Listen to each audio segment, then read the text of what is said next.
и продължаващи борбата срещу тоталитарния комунистически режим.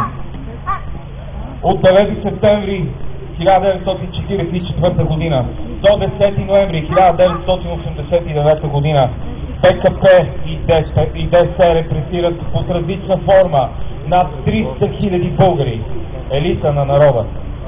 В тази цифра влизат убитите без съд и присъда след 9 септември 1944 година, осъдените и разстреляните от Народния съд от декември 1944 до април 1945, избитите по най-зверски начин в затворите и лагерите, разстреляните при опит да избягат през границата на страната, изселените и малтретираните. Цифрите изумяват с мащабите си за малка България. БКП успява да унищожи и смаже повече хора, отколкото загиналите в българската армия по време на Първата световна война от 1915 до 1918 година. И повече хора, отколкото турския аскер и башибозуците избиват при потушаването на априлското въстание през 1876 година. 30 000 души. Червеният терор лишава за десетилетия напред България от интелекта й.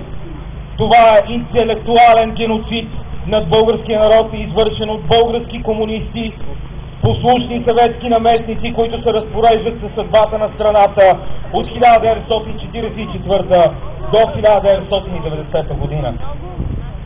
След държавния преврат на 9 септември 1944, на 1 февруари следващата година, след полунощ, са избити от тъй наречения Народен съд на болшевишката власт 150 души, които представляваха елита на тогавашната българска държава.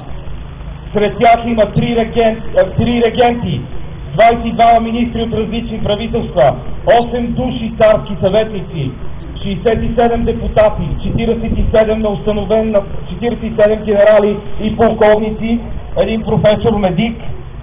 Без съд и присъда бяха избити и неустановен брой, хиляди представители на офицерите, интелигенцията, свещеници от всички вероизповедания и започват нечувани репресии и терор върху българското население, за да бъде ограбена собствеността и труда. Концлагерите и Народния съд създадаха братоубийствени обществени отношения. Без съд и присъда се погазват изконните човешки права на свобода и достоинство. И всичко това, за да бъдем унизени и превърнати в роби на комунизма и чуждата болшевишка власт, за да доживеем последващите грозни отношения към нашите братия мюсюлмани. Само по време на така наречения възродителен процес насилствено са сменени имената на 850 000 мюсюлмани, а около 360 000 души са принудени да се изселят от родината си в Турция.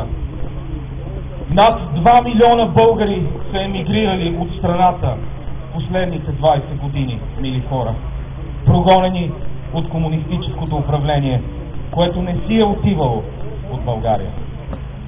И до сега няма автентичен прочит на управлението на комунистическия режим. Цялата тази мъка тегне като дамоклев меч върху съдбата на българската държава. Тези жертви търсят чрез нас пътя на национално помирение. Това е нашата Голгота за успеха на България.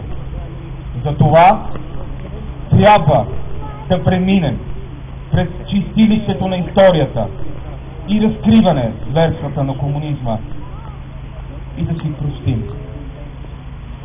Затова и мотото на нашето честване е с истина и памет към национално помирение. Следва видеообращение на президента на Република България, господин Росен Плевнелиев. Уважаеми дами и господа, днес по традиция отбелязваме Деня за признателност и почит към жертвите на комунистическия режим. 1 февруари 1945 година е само една от многото черни дати на комунистическия терор в нашето близко минало. Тя маркира едва началото на репресиите, които ще залеят нашата страна, извършени в името на народа от един съд, който се е самопровъзгласил за народен. 1 февруари 1945 година е символична дата в нашата история, защото на нея не само е избит цветът на българската интелигенция и политическия елит, но е и направен опит да бъде брутално смазана всяка проява на гражданска активност и доблест. Организираните тогава тълпи, викащи смърт под прозорците на Съдебната палата, ще станат задълго символ на една България, в която свободата и демокрацията са заменени от страха и двуличието. Днес българският народ задава много въпроси и търси решение как да се противопостави на задкулисието, на полуотворените досиета, на недоизказаната истина за комунизма и неговата тоталитарна държава. Аз съм убеден, че националното обединение минава през истината. Най-тежкият порок на нашия преход е именно това, че вместо да оценим по недвусмислен начин престъпленията на комунистическия режим, хилядите погубени съдби, унищоженият национален потенциал и националните предателства на комунистите по македонския въпрос, както и безпрецедентния опит България да бъде подарена на Съветския съюз като 16-та република. Вместо това се продължава с опитите за създаване на паралелна реалност и митове. За Тодор Живков като човек от народа, за добрите сътрудници на Държавна сигурност, които не са работили за една партия, а за държавата, като удобно се забравят лагерите, затворите и целият терор, който осъществиха същите тези професионалисти върху българският народ. Упорито се търсят причини и средства, така че документите на комунистическите служби да останат непрочетени, за да се манипулира истината, както е удобно за някой. Мина четвърт век. След 25 години няма какво повече да бъде тайна. Всички документи трябва да бъдат събрани на едно място от комисията по досиетата, архивирани, подредени, дигитализирани и предоставени на Държавния архив. Нека всички имат достъп до тях, а не някой да ни посредничи, четейки архивите вместо нас. Няма нужда от посредник между нас и истината. Всички граждани, ученици, студенти имат право да разберат истината за службите на тоталитарната власт от първо лице. Нека веднъж завинаги затворим спекулациите около Държавна сигурност, да я сложим в Държавния архив, да я сложим в музея, да дадем достъп на всички по интелигентен начин, така както отдавна го направиха европейските държави. Различни политически партии през годините на прехода се опитваха по различен начин да крият части от истината за тайните служби на тоталитарната власт. Стига вече! Нека поне затворим тази страница по един достоен начин. Достатъчно щети нанесохме до сега с половинчатият и прочит. Днес отдаваме почит на хора, които с цената на живота си са платили правото си да отстояват идеи. Почитайки тези достойни българи, нека работим, отстояваме и защитаваме идеите си свободно, както го правиха те.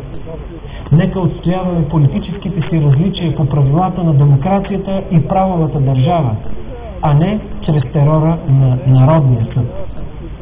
България постигна най-малко в годините на прехода.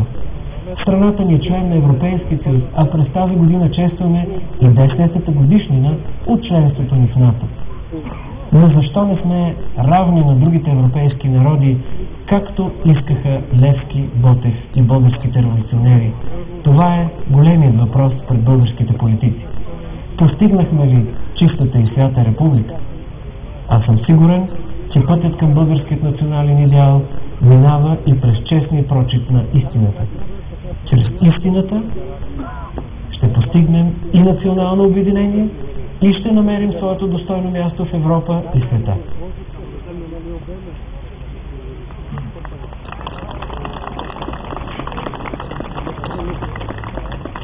Следва обръщение на доктор Чубанов, заместник мед по културата. Повядайте.